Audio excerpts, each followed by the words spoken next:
Hello and welcome to Small Town Big Business, a podcast about doing big business in small town rural America. We're glad to have you with us. I'm Jennifer Olson. I'm the Director of Business Development for the City of Marion. And I'm Russell Williams. I'm Director of Ethos. Ethos is a small business incubator. We offer co-working spaces and also do training and development for small businesses and nonprofits. And we're here in downtown Marion, Illinois on the historic Tower Square Plaza. Thank you for joining us today. And thank you to our sponsors for sponsoring the Small Town Big Business podcast.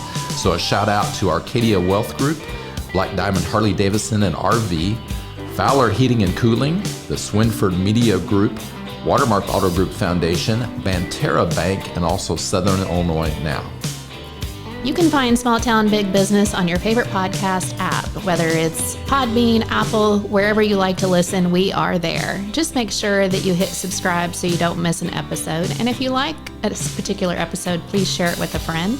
And if you really want to go the distance, a rate and review helps other people find us.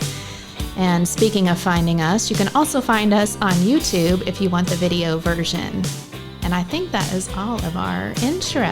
Okay. By the time this episode's released, you can actually go to our website, ethosmarion.org, and see almost 100 of our episodes. Awesome. So we're very happy about approaching the 100. That's awesome. So speaking of awesome, we have a special guest with us today. Her name is Kara Flaherty, and she is with Milkweed Provisions. Hello.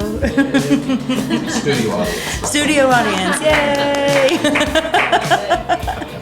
So tell us a little bit about who you are and how you came to Marion. Okay. Well, my name is Kara Flaherty. I'm the owner of Milkweed Provisions, and I have a pretty extensive background in wine and all things restaurant and retail. And so I decided to kind of put all of my experience together in one little shop. And I came to Marion because my husband is from Johnston City. We lived in St. Louis together, and he had a house in Heron. So we've been coming down here for about a decade, and I've been always wanting to move here. And he's like, I don't know, it's like city into, like Southern Illinois is going to be quite the change. Are you ready for it? Are you ready? I'm like, please. So finally, last year, we had a conversation. I can remember driving down down in St. Louis, and I called him and I was like, what if we moved to St. Louis? And I thought that he was going to be like, oh, not this again. But he didn't. He actually was like, that's so funny. He's like, this morning I sent a text message to a gentleman that owns a wine and spirit, or not owns, but works for a wine and spirit distribution and he's like, do you have a job opening or anything down in Southern Illinois? And he's like, I just sent him the text message just to feel it out. And he came back with a yes answer. And I was like, so I guess we're moving to Southern Illinois. Yeah. And so this was kind of our retirement plan for me to open up a shop and us to move down here. So we just did it about 10 years early. Okay. Awesome. So you alluded to being in the industry before, an entrepreneur. So what have you done in the past? Like from the very beginning, I was right out of high school. I was in an accounting department. I am not good at math, so that did not last long. And then I did retail at Saks Fifth Avenue. I've been a bartender from nightclubs to fine dining restaurants, and kind of got into the restaurant industry 20-ish years ago now. And yeah, just kind of have been doing everything except cooking in the back of the kitchen, like during service. So you name it. So I want to ask you about a description of Milkweed Provisions, but I think I want to give a little context to it. And that is, sometimes when people say, well, what will I miss from the big city to coming to a rural market? And I'm kind of reminded of a saying that is on the wall at Aspire Yoga, which is build the things that you want to see here. And so with that, you are doing that. You are building what you want to see here, and you've identified a niche that's not currently served. So tell us about Milkweed Provisions. So Milkweed Provisions is a store that is a lot more than just a wine and cheese shop, but that was the base of it in the beginning. And so, those are two of my hardcore passions. Like I love and really enjoy both of those. And then I just kind of wanted a place that I would like to go to just to whether hang out, shop, whatnot. And then I filled it with all of the things that I love. So I really did follow that saying. So it started with wine and charcuterie type things. And then all of a sudden it's like, well, I also love candles and I also love books and clothes. and it just kind of morphed into this thing, which I think is really fun when it kind of does that organically. Like you have this idea and then once you get in the space, it just starts building on itself and you put it all together. But yeah, I mean, if it's all the stuff you love, then you're passionate about it and people see that and are drawn to it, in my opinion, and what I've, experienced in the past. So yeah, I definitely get that vibe. I bought several things in there in different categories, and I just see your excitement. And I'm pretty sure everything in there is one of your favorites. No, that's why it's there. It's like I always laugh because everyone's like, "Oh, like, do you like this?" I'm like, "No, I love it." Like, and that's the reason that it's on the shelf, because one of the things I would always say, because I was doing wine tastings and such I had a staff that I would educate, and if they were like, "Oh, like it's not bad," and I was like, that's not good enough. Like, that's not bad is not how I ever want anything described that's going out to a guest. I love it. It's delicious. It tastes good. It's beautiful. Like, it can't be, oh, that's not bad, Yeah. So yes, I love everything on the shelf. Absolutely. We should say that you're the newest business on Tower Square Plaza here, downtown Marion, Illinois. You opened the beginning of May. Is that correct? Yeah, May 1st. Yeah. And did you own a prior business? Did you? I did not. I've never been a business owner before. When I was in St. Louis, I was a wine director for a restaurant group that had 4 restaurants under its umbrella. And then we had a retail shop that was kind of my brainchild, and I was left to my own devices, like, oh, do whatever you want. And so I basically did exactly what Milkweed Provisions is, but it was in the basement of Winslow's Table in St. Louis.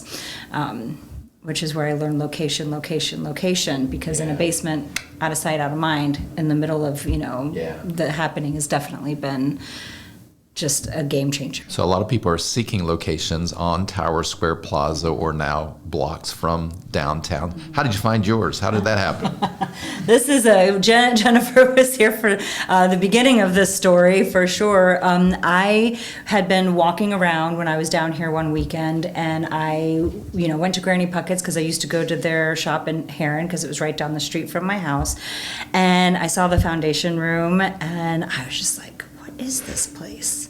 Why isn't it open right now? And then I came back again and I'm like, it's still not open. Okay, I gotta Google this. I gotta figure out what it is. And it was a private event space. It's like, okay, that makes sense. And but that's the space I wanted. And when I got a hold of the city, they were like, oh yeah, that's a private event space, but the gentleman who owns that building is actually doing a restoration on another spot. And I remember she sent the picture. She's like, I'm not crazy. Because it, definitely needed some love. And I was like, okay. But then I ended up starting to work at Granny Puckett's because I could not get a part-time job here that didn't require weekends. And I was still going to St. Louis to help basically do my job up there.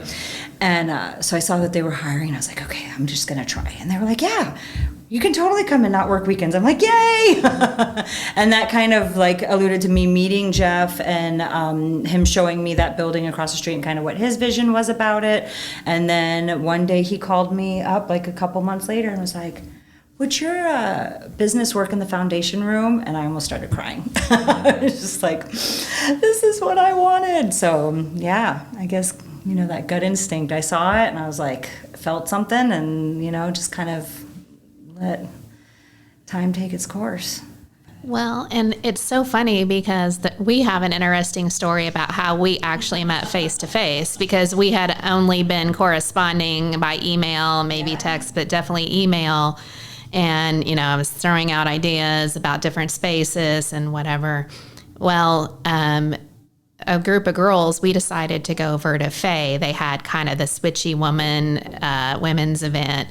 And it was just like, sometimes after work, you're kind of dragging. You're not sure, like, oh, do I want to keep this commitment? But I went, and Kara showed up there, and that's how we got to first meet face to face. But most importantly, I got to help her meet some power women in Southern Illinois that I have so much respect for what they do. So she was able to meet Michelle Searles from Rindleman and Amy Mills from Fay and 17th Street.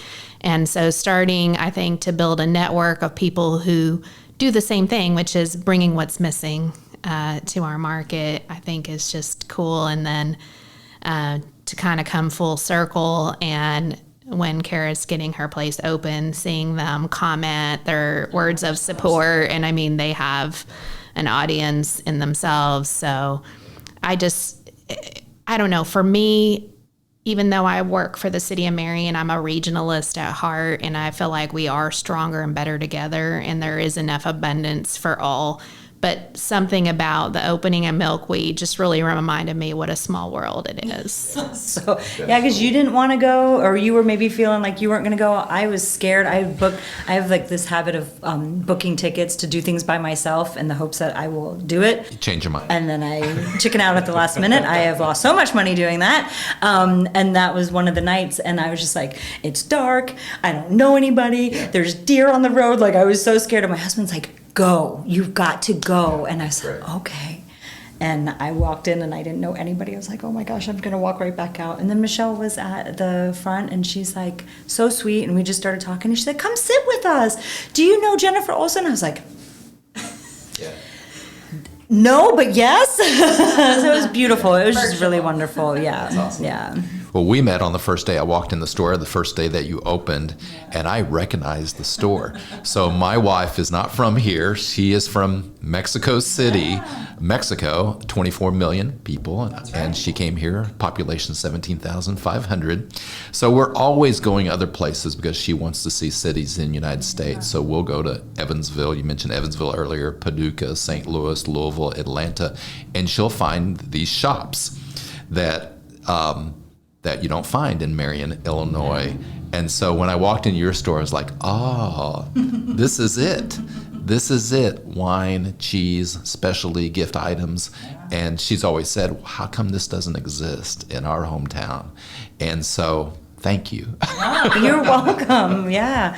No, I think that, and that's, I mean, and to be honest, if I said I came in blind, I would be lying. You know, like, we have connections here, and I've been hearing people say for years, like, you know, oh yeah, we go to St. Louis, we go to here, we go, you know, to find these things. And, you know, it's just a matter of having someone maybe that has the urge to curate that, the experience to come in and, you know, it's a risk. It's a huge risk, because, like, what if the reception isn't good? You know, what if they're like, not for me? You know, it's like, that's why I didn't put escargot on the shelf right out of the gate. You know, it's like, oh, they sell snails in there. Like, nah, we're not doing that, you know? So, but the reception has been incredible, and I'm so thankful. And I just feel like timing is everything, you know? That's awesome. So no matter how much you love the product, business ownership can have ups and downs. So tell us about lessons learned, or favorite parts, or most challenging parts. I'm a little new, you know. I fortunately have had a very lovely first month and a lot of support. So kind of digging into those things is hard for me. As of like my experience within the last month. But I do know there's a little bit of stress as far as, like, you know, if you do have a slow day, kind of like, oh, is this going to be the trend? Or, you know, when I'm getting ready to do a big purchase for merchandise, but it's been a pretty slow week, I'm just kind of like, oh gosh, you know, what do I do? But you have to have merchandise to get people in the store. But if people aren't in the store, you know, and so that is definitely something that I'm a little apprehensive about, and really having to trust my gut and my instinct about it.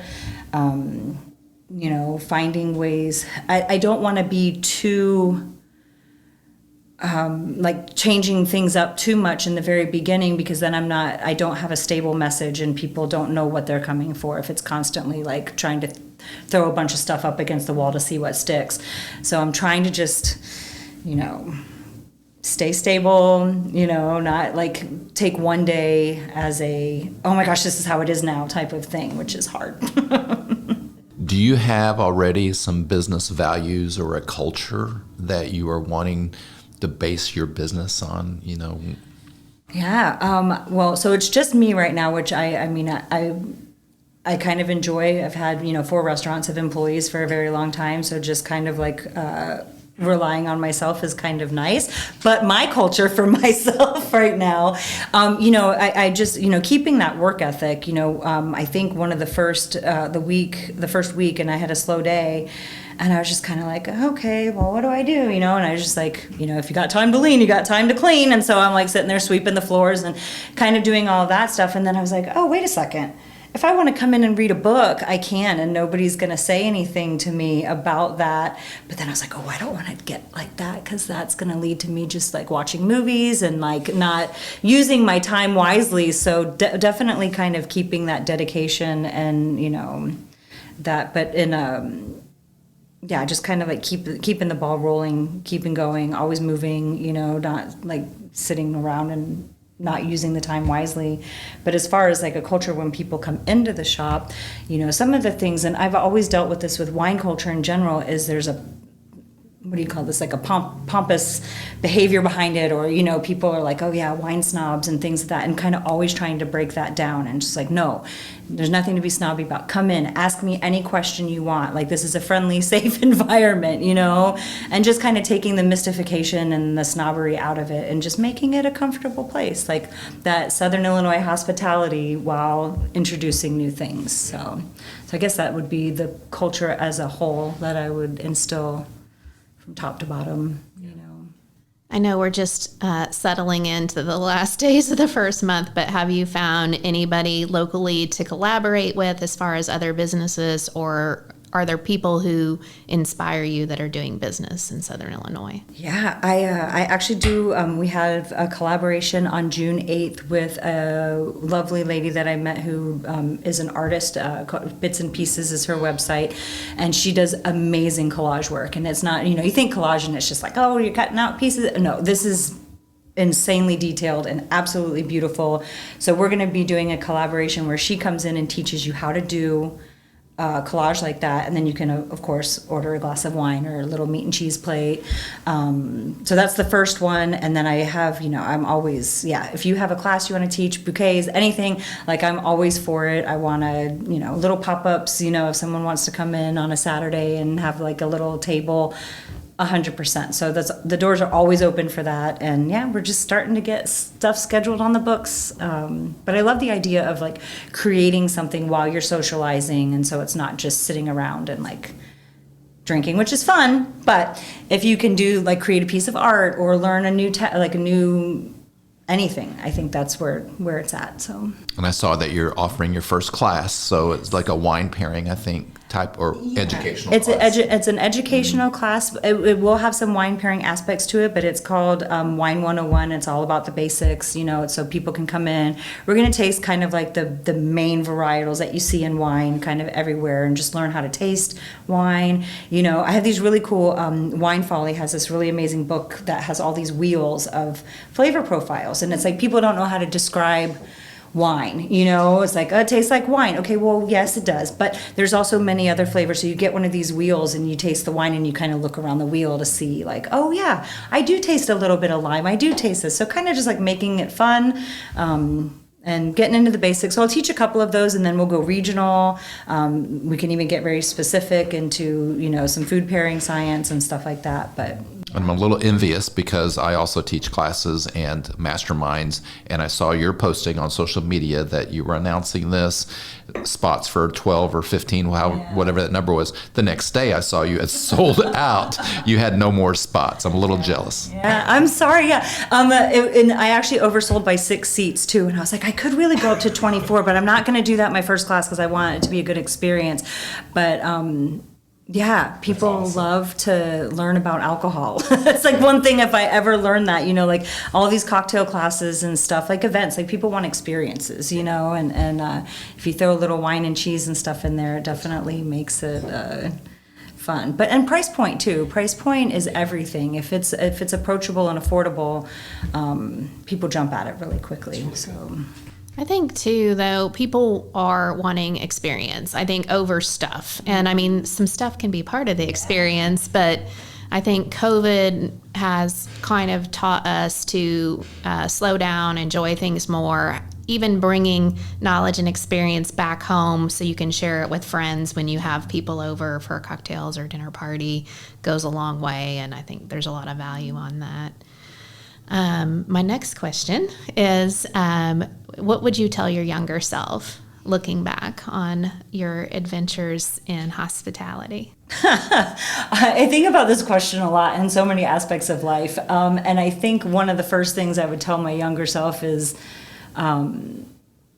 take education a little bit more seriously, you know. I mean, not necessarily in the college form, because I know that there's a lot of like debate about whether a degree is necessary or not, but I think that it really instills good habits overall and like finishing what you accomplish and like setting goals. It sets like good foundation. So it might not be the education aspect of it that really gets you far, but it's your ability to finish, you know, processes and procedures, like instilling that. So I would have probably paid attention to that a little bit more. But I don't know. I mean, working in the restaurant industry, it is very common for people to bounce around and, you know, not necessarily stick with one thing. So I just got so much experience in a pretty short amount of time on all different levels. So I wouldn't change that part, but I probably would have maybe not gotten into the restaurant industry at all. And, you know, in the scheme of things, if I would have maybe paid attention to the education when I'm in my younger self. It's a hard life.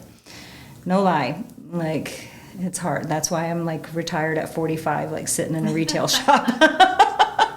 Yeah, I do think, though, I can't imagine the drastic change of now being a solopreneur after having, to me, I always think about like behind the bar or, you know, on the line is almost like a ballet or a dance, and it has to be a well-oiled machine with the right personalities in the mix. So it does feel drastic. Do you think you'll miss it at some point, the chaos? I mean, the coordination. Well, usually that ballet ends up being like a monster truck, like rodeo combo type of thing on a good day. So no, I don't think I would ever miss the chaos. I miss the creativity and the flavors and the tastes and things of that nature, which I can create on my own. And in that environment, talking about creating like, you know, what you want to see. But no, after 20 years, I don't miss it. I love feeding people. I love educating people. I love all of that aspect. But if I could do that, and I feel like I can without any of that, and not talking on restaurant, it's amazing. It's just hard. And I wish that people knew that, you know, like, so when you go into a restaurant, like, understand that this is like a labor of love, because it is nothing else but like love, you know. Yeah. So how have you grown as a person or an entrepreneur this first month? And also, where do you see you need to be growing? Well, as far as growing, I like learning how technology and stuff like social media, and kind of like being diligent about that, learning about all of like the taxes and all the lying work and the stuff sitting at the computer and just, you know, nodding off because you're like, oh my gosh, why is this so difficult? That's where I have grown and where I need to grow, because it definitely, you know, requires a little bit more of a routine, you know, and trying to kind of get those processes and procedures really dialed in to make life easier. So utilizing time, you know, I definitely need to, you know, do that and kind of push myself a little bit harder, in my opinion. Yeah. We had an early discussion at your shop about what you might need, and I was talking about, you know, as an Ethos, as a small business incubator, we might offer like CPA help or, you know, attorney help. And you said you had connections, right? You've got folks that surround you and will support you. Yeah, my mother-in-law is an accountant and does a lot of people's taxes, and so even though she's kind of like moving towards retirement, she's always like, did you do this? Did you do this? Did you get that? And she's always there to kind of like really help with that. But I don't know, I have a feeling that very soon I'm going to probably need to outsource that accounting aspect of it, because I'm just like, man, like I said, I'm bad at math. So So you had an attorney friend. Yeah, I've got quite a few attorney friends and such that are always there to give advice and stuff too. You know, and kind of definitely helped me get set up. But one of the things I was thinking about was just like, I kept asking Cody, I'm like, did I miss something? Like, it just, everything seemed to just flow so like easily and perfectly as far as getting all these things done. Like, what did I miss? Like, because in St. Louis, everything's so hard, you know, and it's like you have to do all these things and jump through all these hoops. And I don't know, it was just so wonderful. And everybody was so like, what can we do to help? The sincerity of it too, you know, it's like where I didn't feel like it was just spoken like, we'll help you. No, I mean, everybody was really there and made it very, very easy and wonderful. We'll say that Cody Moak is our chief of staff for the City of Marion. Yeah, amazing. Well, and we try to work under the idea of no wrong doors, no closed doors, and, you know, warm handoffs and all of that. And sometimes it is easier than other times. You know, you're a little bit fortunate that you were going into a building that had already been approved for occupancy and had already been through a lot of the heavy lift as far as codes, but still it's nerve-wracking, and we do our best to try to cut through the red tape and get people in as quick as we can, and it doesn't always go as we want, but we're glad that your experience was super. It was amazing, so thank you. Yeah, that's great. I love it. Yeah, but I was very, very lucky. Jeff did such a good job on that building and everything, and it was just, just smooth sailing. But, I mean, anytime anybody comes in and they're like, oh, I was like, no, seriously, like, I seriously just put up shelves and put product in here. Like, the most difficult thing was getting the fridge in, which also the construction guys that are doing everything around the square were the ones that helped with that. Oh, that's amazing. I mean, talk about city support. I mean, it was just, I was like, I love this so much. Like, I would be left on the corner of like the sidewalk with this, you know, 2,000-pound refrigerator if I would have been in the city, and maybe someone would have taken it. I don't know, but the guys like interjected, and I mean, one of the guys, I mean, they really did amazing and really helped. So it's all hands on deck, which is really cool. Really, really cool. Makes me not, I mean, if I were to say I miss anything about the city, I can't think of anything, because the experiences that I have outweigh any of the feelings of loss, you know, so. That's awesome. I'm glad you had that experience, because I always, coming from private sector, say, you know, government workers get a reputation for being lazy. And I say 2.5 years in, we have 300-ish employees, and I would fight to the death to defend their honor of how hard everybody works. So appreciate that. If you can see yourself in your business a year from now, which is, since you just got started, that seems like far enough to go. What does that look like, or a couple years down the road? Oh, we joke around all the time about like Milkweed Provisions putting like a different location somewhere else. Where, I guess, is it the Cranberry Exchange, or is it the? It's right off of Carterville, like when you're going into, like heading towards Carbondale, the Cranberry Merchant. Yeah, yes. And that's like my Beautiful dream, spot. right? Is to have this like big, beautiful house next to a shop. However, that's a year. We're talking a year down the road, not like 10 years down the road. I'm already thinking about Milkweed 2.0 and like growing in the shop and introducing a wine club. So that way, if you, for some reason, can't make it to the classes or whatnot, you're not left out. And for like $30 a month, you get 2 bottles of wine with a ton of education packets on it. One of the things that I love to do is like, if you have somebody who's like, oh, I only drink this. Okay, well, do you want to drink more things, or do you just want to stick in that? And then giving them like a little path that they can follow to kind of open up their palate. So I'd really love to get into that. Private events, even though they'd be smaller, kind of keeping up with what the foundation room's essence was in the beginning, and still offering things of that nature. I don't want to grow too fast, because I think that if you do that, you end up having to pull back, and it ends up just like not working out in the way you want it to. But in a year from now, just kind of like really getting into doing maybe like wine dinners and such. That'd be year number 1. Yeah. Wine club, wine classes, private events, wine dinners. Yeah. So you have 11 months to clone yourself and deploy all of your wisdom of 2 decades into somebody else. That sounds manageable. Yeah, totally. Yeah, I'd like to have Milkweed Provisions Alto Pass, Yes. but I'm sure they would love it too. yeah, but yes, cloning is probably be necessary, I think. So, what haven't we asked you? What is on your heart and mind that, we failed to harvest out of you?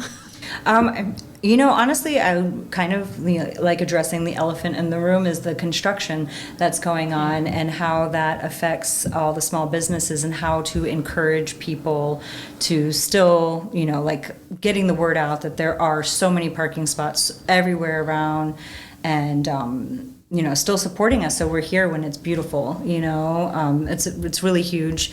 Again, that's like trying not to take these like, okay, well, this started taking this 2 days as a whole experience about how this is, how it is now. But just, don't be afraid of the construction. Please, please, please support us. It's going to be beautiful in the end. And that's it. I mean, really is kind of getting that word out to people. I'm putting up an online store, hopefully within the week, so I can run, you can order everything you want online and then call me when you're outside and I'm going to run it out to you so you don't have to worry about parking spots. And I was talking to Tammy at Granny Puckett's about possibly doing that too, like, hey, it's fine if you don't want to park. There's other ways that you can support us. We'll run everything. I don't know, just coming up with those ideas to get us to the other side. So well, and I know Lavish has done curbside over the years, and Perfectly Posh has done curbside. She was telling me she has a lot of people who are from Chicago or St. Louis that come to Lake of Egypt that like her houseware line. Yeah. And she's like, they just want to get to the lake, so they don't want to come shop. So they pre-shop online. She's like, I bundle it. They swing through, we put it in the car, and they're headed to the lake. So I love that model. I think it's super smart. Yeah, I wanted to do this like stock your lake fridge, and I had this like grand idea of like, oh, we could make deliveries, and then everyone's like, do you know how big that lake is? And I'm like, no, and they're like, that could take a long time to like make that. You're talking, 45 minutes, sometimes even an hour to get to certain parts of it. So well, when I started the Lookout at the Lake in 2017, there was a service that was not necessarily full stocking the fridge, but they would bring you a bag that would have everything for one breakfast or everything for charcuterie or what. And we do miss it, and it's a niche. So don't kill it yet. Just put it in the back burner for now. Figure out a way to do it.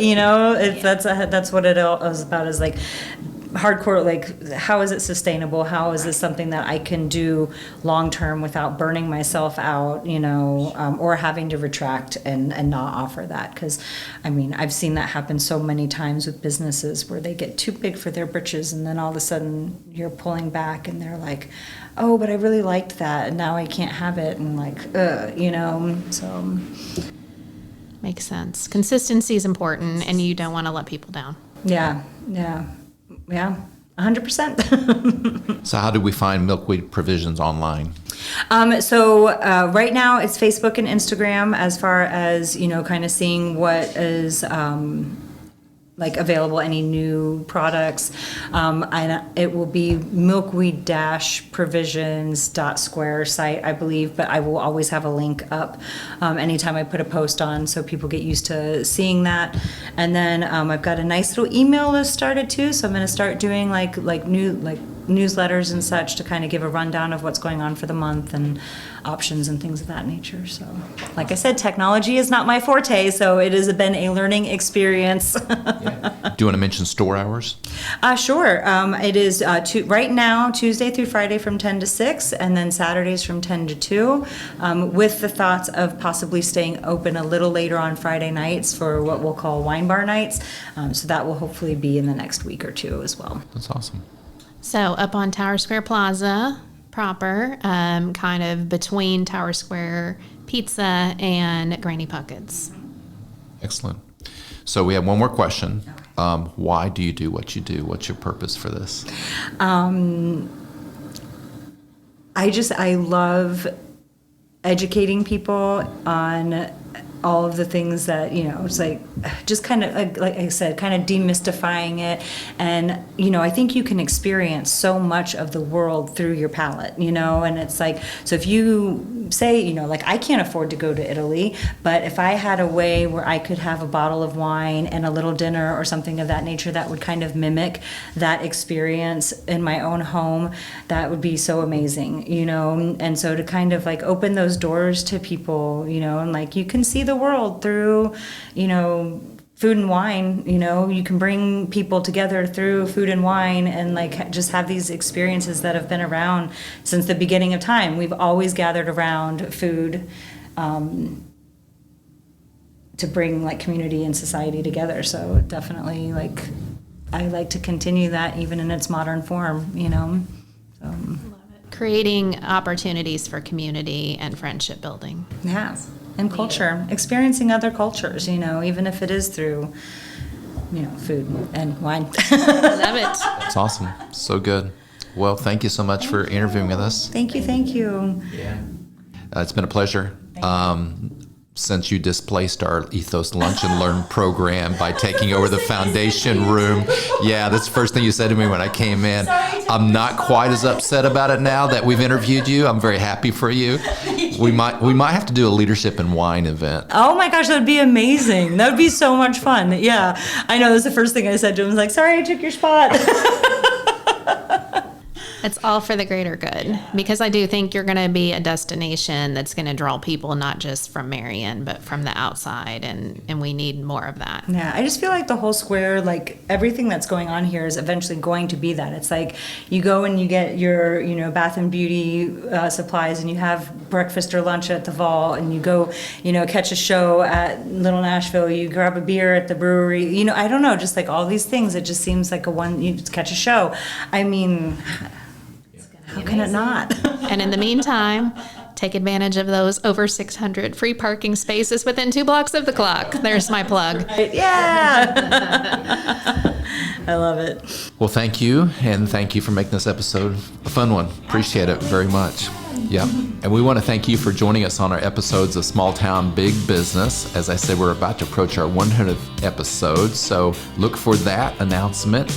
And we want to thank our sponsors for sponsoring us really over the last 3 years: Arcadia Wealth Group, Black Diamond Harley-Davidson and RV, Fowler Heating and Cooling, Swinford Media Group, the Watermark Auto Group Foundation, and 2 of our newer sponsors, Banterra Bank and Southern Illinois Now. And also reach out to Union Street Arts. Luke O'Neill is our producer of this podcast. He's got a great company at Union Street Arts, so reach out to them if you have any recording needs.